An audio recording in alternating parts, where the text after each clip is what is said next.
If you take rest, you'll be late to rest. Because it is polluted. A loaf of bread that was sweet in your mouth 3, 4, 5 days ago can endanger your tummy if you eat it now. Staying on the same spot is danger, is dangerous. Listen to this. Because life is meant for movement, even spiritually. You know why the devil catches up with many people? Because they are not moving. They stop moving. So Satan catches with them. Satan is in movement. If you don't move, he will catch up with you and overtake you. He shall destroy you even with a sore, irrecoverable destruction. This is not my rest. When you are due to move to another level and you don't move, sore destruction, pollution. You know why we have suffered so much pollution in the church? Because movement is either stalled or not timely or not as active as it should be. Movement has stopped in many assemblies. Movement have stopped from many altars. A place where there used to be fire is no longer there. A place where you see multitudes running for salvation, it is no longer happening. Depart. This is not your rest. This is not your rest.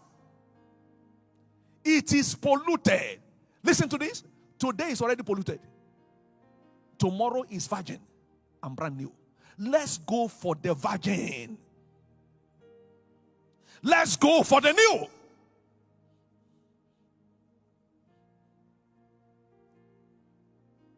Let's go into depths. According to Ezekiel chapter 37, from verses 47, from verse 1 to 10. Measures. Let's go for another measure. Let's go for more measure. It is measurable. The more you want it, the more you get it. God measures the things to us according to our capacity to take more.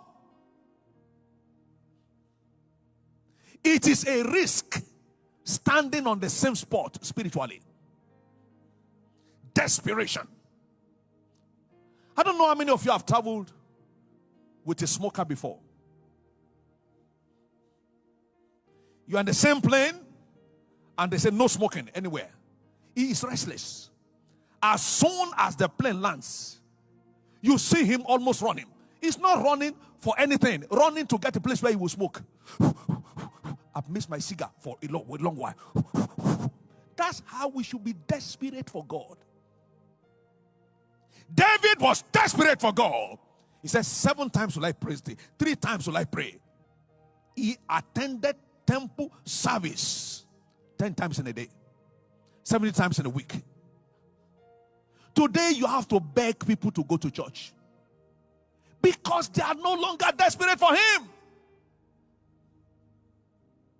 Parents, when you see your children dragging to go to church, wake them up. Don't spare them. I thank God that's how I grew up. We were dragged early in the morning, 5 a.m. to go to church, to go and pray. 5 a.m. It doesn't matter whether you are sleeping or you are awake. You kick your leg on stones. Nobody will greet you sorry. You can get to church and be sleeping. That's better than sleeping at home. You are getting religious in order to grow into spirituality. I used to say, I was built up in religiosity until I realized spirituality. I was taught the fear of God by my parents. You are going to church, your children are watching television at home. What a failed parent. What a failed parent. Say, leave them now.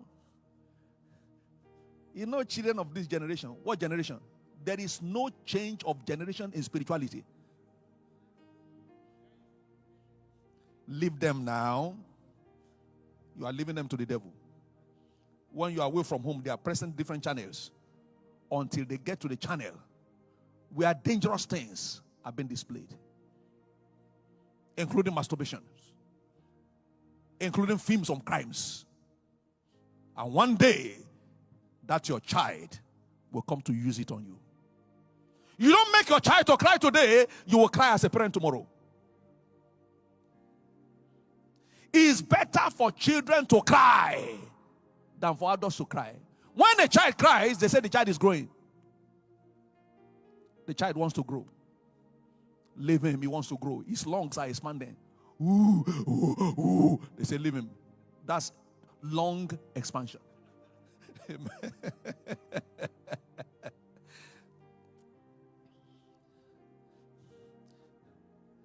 Don't only be desperate.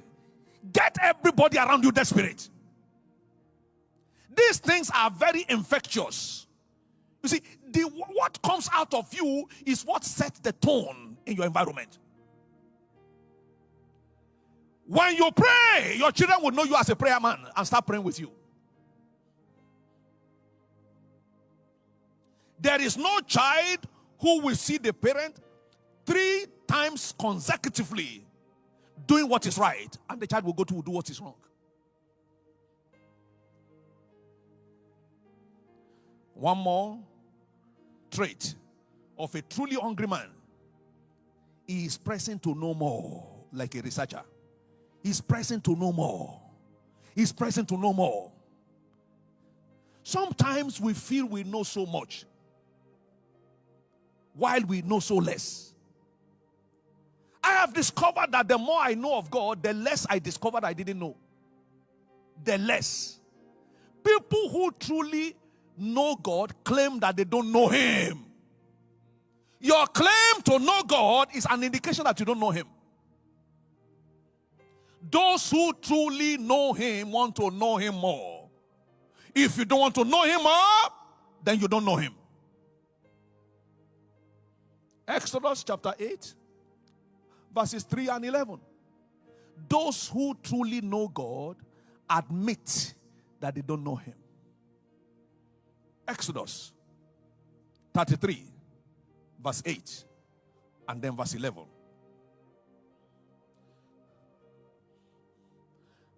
And it came to pass, when Moses went out into the tabernacle, that all the people rose and stood every man at the tent door and looked after Moses until he had gone into the temple.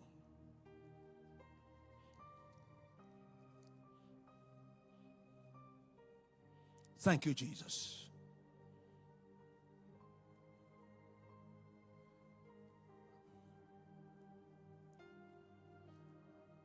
And in verse 11,